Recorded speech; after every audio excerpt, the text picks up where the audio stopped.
I knew my family was going to ruin my interview the second my mother walked into my room holding decorative plastic lemons like she was carrying military orders. "You're still wearing that?" she asked, staring at my only decent suit. "People are going to think you're trying to make Brittany's brunch about yourself." I looked at her for a full 5 seconds. "It's a finance interview. And your sister only gets engaged once." That statement turned out to be historically inaccurate before noon. I had spent 6 years grinding through accounting certifications, unpaid internships, and enough spreadsheet analysis to permanently damage my eyesight. This interview was supposed to change everything. Final round. Senior analysts. Real salary. Health insurance that didn't describe itself as catastrophic coverage. Meanwhile, Brittany had spent the last month planning what she called an elevated mimosa experience, which apparently meant forcing 50 adults to wear beige while listening to tropical house music beside a rented champagne wall. I tried leaving early. That was my first mistake.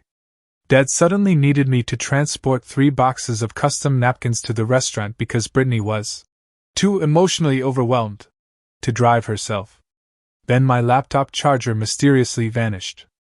Then the house Wi-Fi, accidentally, disconnected 15 minutes before my interview.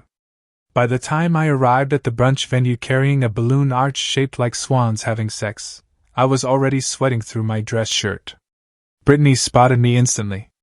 "Oh my God, why are the balloons leaning left?" she screamed. "This is supposed to feel aspirational." "They're balloons," I said. "No, Ethan. They're branding." I genuinely considered walking into traffic. The restaurant itself looked like a wealthy flamingo exploded. Pink flowers covered every surface. There was a champagne fountain taller than me. Someone had hired a violinist who looked emotionally dead inside. I kept checking my phone while Brittany barked orders at everyone like a tiny unemployed dictator. "Table 3 needs more edible glitter. Why are the shrimp facing inward? Who approved these square ice cubes?" Her fiancé, Derek, sat quietly at the end of the table looking like a hostage negotiating for release. At exactly 11:30, my interview link finally loaded. I nearly cried from relief. I grabbed my laptop and sprinted toward the restroom like a man fleeing war. Inside the bathroom, I balanced the computer on a paper towel dispenser and joined the call just as one of the interviewers smiled. "Ethan, good to finally meet." The stall behind me exploded open. A drunk bridesmaid stumbled out yelling, "The mimosas taste like divorce." I muted myself instantly. Then came pounding on the door. "Ethan!" Brittany shrieked from outside. "Derek thinks the waiter is flirting with me and now he's being toxic." I stared at the ceiling. The interviewer asked, "Is everything all right there?" Before I could answer, Derek's voice echoed through the restaurant. "You literally asked the waiter if he believed in open relationships. That was networking." The call disconnected. I just stood there in silence while muffled screaming erupted outside. A minute later, the bathroom door cracked open and a waitress slipped inside carrying a plate of fries. "You look like you're being hunted for sport," she said. She had dark hair tied in a messy bun and the exhausted expression of someone surviving customer service through sheer rage. "I missed my interview," I muttered. She glanced toward the screaming outside. "Your family's insane, by the way." I laughed for the first time all day. Then Brittany screamed again.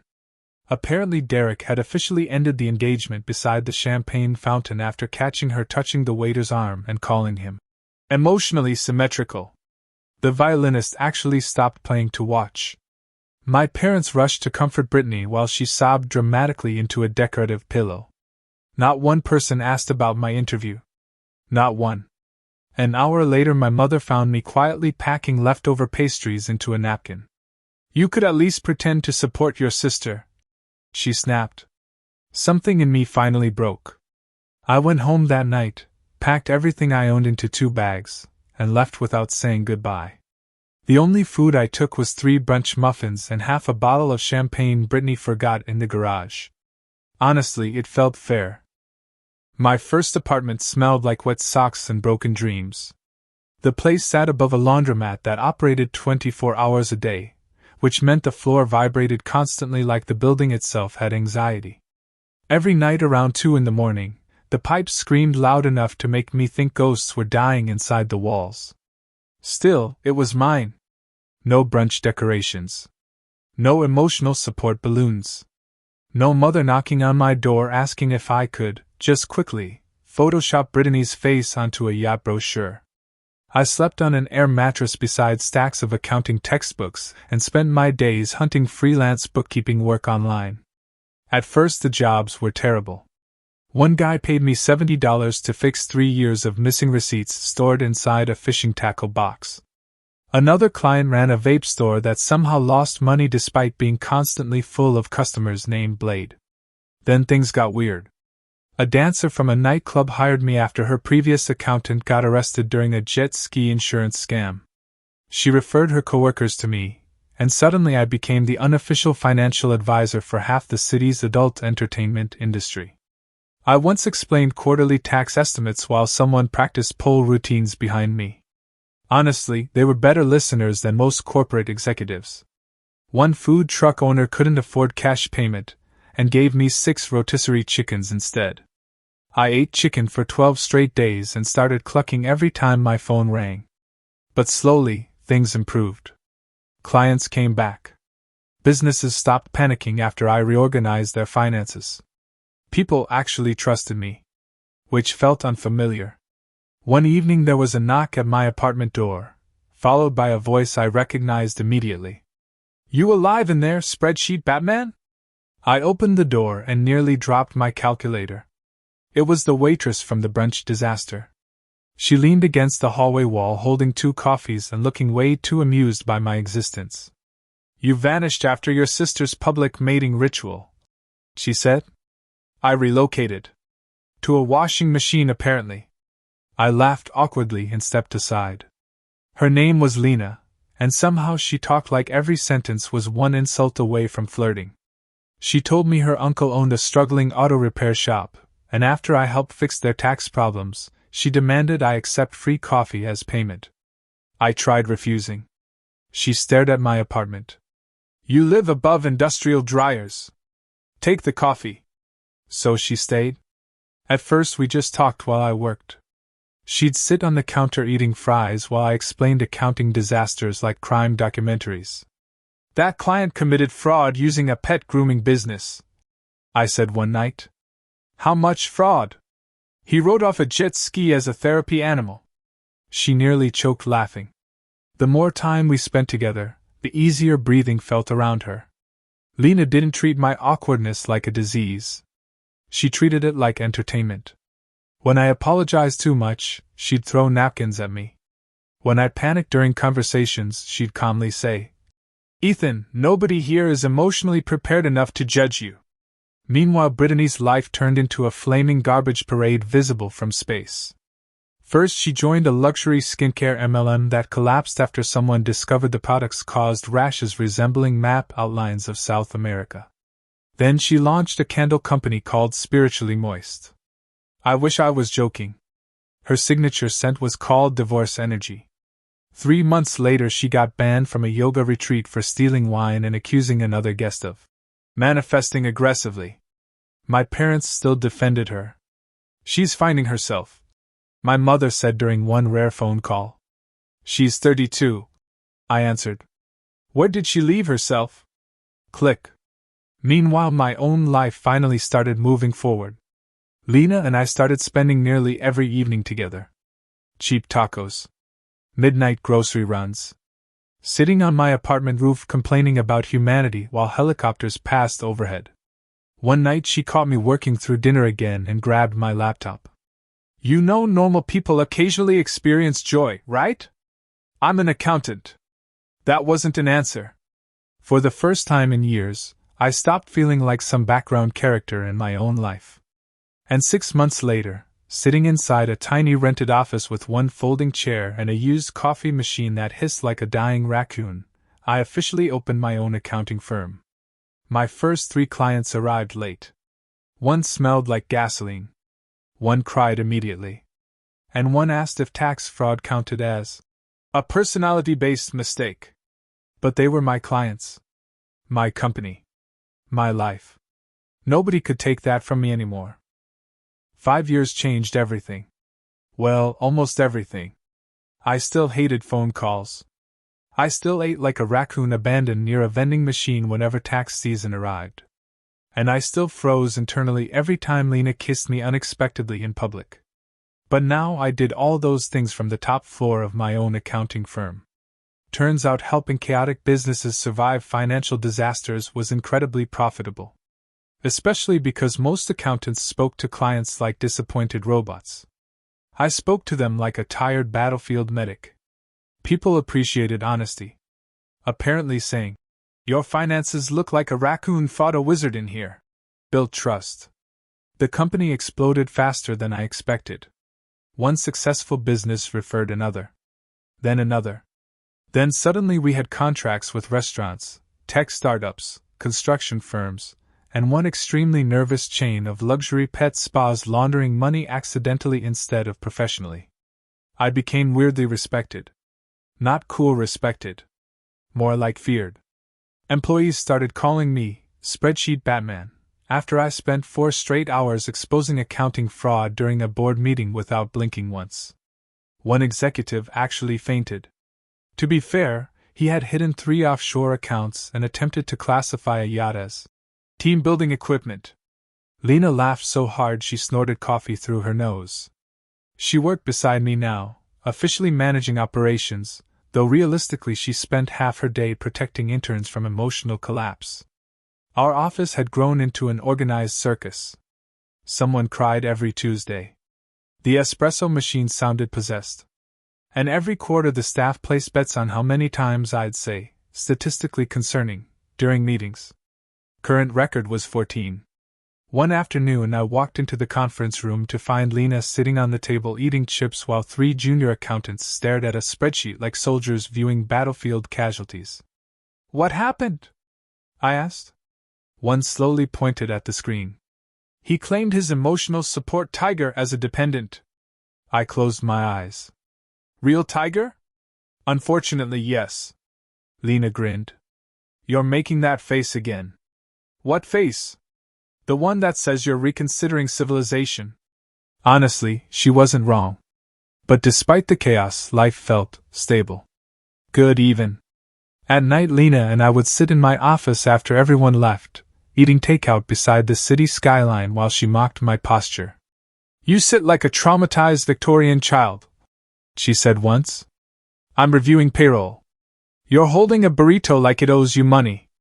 I looked at her across the desk and realized I wanted this forever. Which was terrifying. I'd actually started planning a proposal. Secretly. Poorly. My first idea involved a pie chart.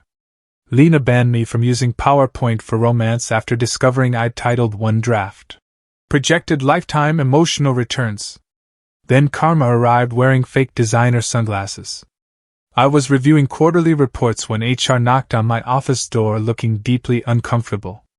"There's someone here asking for an interview." "Okay," they said, their family. Every muscle in my body tightened instantly. Then Brittany walked in. I almost didn't recognize her. The expensive confidence was gone. So was the influencer energy. She still dressed like a wealthy yoga cult leader, but now there was desperation underneath it. She carried a designer purse with the security tag still attached. That felt symbolic. "Wow," she said slowly, staring around my office.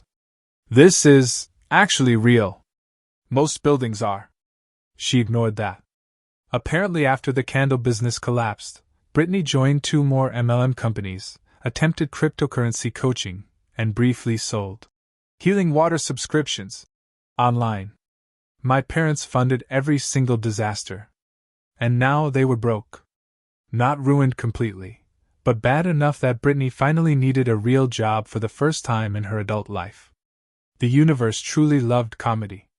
She sat across from me awkwardly adjusting her sunglasses. "I didn't know you owned the company," she admitted. "You didn't know I existed unless brunch was involved." She winced. "Good. For a moment neither of us spoke. I just stared at the woman who'd accidentally helped destroy my old life. And honestly, I realized something weird. I wasn't angry anymore. Mostly because my current life was objectively hilarious compared to where I started. I had a successful company. A woman I loved. Employees who feared my spreadsheets. Meanwhile, Brittany looked one unpaid parking ticket away from fighting a seagull for survival. Still, she cleared her throat and leaned forward. So, would I be working directly under you? From outside my office, Lena nearly choked trying not to laugh. I probably should have rejected Brittany immediately. Every logical part of my brain knew that. But unfortunately Lena found the situation hilarious, which meant I lost all emotional leverage. She can suffer professionally, Lena whispered while watching Brittany nervously fix her sunglasses in the lobby. That's way funnier. She ruined my interview. And now she can spend 40 hours a week inflating balloons for accountants. Healing journey. Honestly? That sounded therapeutic. So against every survival instinct I possessed, I hired my sister. Technically. Officially her title became Workplace Morale Coordinator, which sounded important enough to stop her complaining for at least 6 minutes. In reality, she organized birthday cakes, office snacks, retirement cards, and whatever horrifying team-building activities HR invented after drinking wine. Her first day was spectacular. Within 20 minutes she offended payroll, flirted with the regional manager, and accidentally ordered 700 mini quiches for an office of 40 employees. We ate quiches for 2 weeks. People carried them home in backpacks. One intern cried after discovering a spinach quiche in his desk drawer 3 days later. Brittany also kept trying to act like upper management. I walked past the break room one afternoon and heard her saying, "As someone closely connected to ownership." "You mean biologically?" Lena interrupted. The silence afterward healed me spiritually.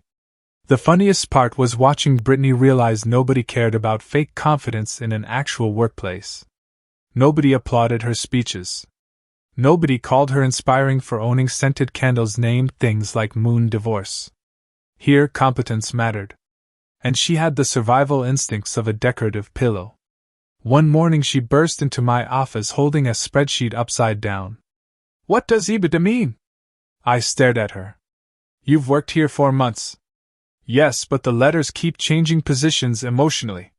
Meanwhile, my parents suddenly remembered I existed. Funny how financial desperation improves memory. My mother started calling weekly pretending nothing had happened. "We're so proud of what you've built," she said during one painfully fake conversation. "You literally unplugged my interview Wi-Fi. That was years ago." "Yes. Time is usually how years work." Dad tried guilt instead. "Family should support each other." I almost admired the audacity. The last family event I attended ended with Brittany getting dumped beside a chocolate fountain. "That wasn't your sister's fault." She asked the waiter if he believed in soulmates while engaged. Silence. Then came the sentence I never thought I'd say out loud. "I'm done apologizing for surviving you people." And honestly, it felt incredible. For the first time in my life, they stopped talking to me like I was temporary. A few weeks later, Lena dragged me onto the rooftop of our office building after work. There were candles everywhere.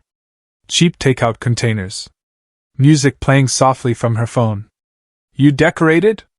I asked suspiciously. "You sound frightened." "I am frightened." The city lights stretched around us while warm wind rattled the string lights overhead. For a minute neither of us spoke. Then Lena leaned closer and smiled. "You know, most people date before entering long-term emotional warfare together. We had tax season." "Fair point." I reached into my jacket pocket so nervously I almost dropped the ring box off the roof. My original proposal plan involved a presentation slide titled Long-Term Partnership Forecast. Lena discovered it and threatened violence. So this version was simpler. Better. "I spent most of my life feeling like an inconvenience," I admitted quietly. "Then you showed up and somehow made everything feel survivable." Lena's expression softened instantly. "That's disgustingly sincere for an accountant." I practiced. You can tell. I held out the ring with shaking hands. Will you marry me? She started laughing immediately. Not cruel laughter. The kind that happens when someone's genuinely happy. Yes, she said, wiping tears from her eyes. Obviously, yes. At that exact moment, screaming erupted behind us. We turned just in time to see Brittany stumble through the rooftop doorway chasing a cluster of escaped helium balloons. Apparently she'd been setting up decorations for an office retirement party downstairs. One massive banner floated upward into the night sky. Congrats on your taxable love. The banner drifted directly into downtown traffic. Car horns exploded below us. Lena laughed so hard she nearly collapsed into my chest while Brittany screamed. Those balloons cost $400. And standing there under the city lights, holding the woman I loved while my disaster of a sister chased runaway decorations across a rooftop, I realized something. Success was never really revenge. It was peace.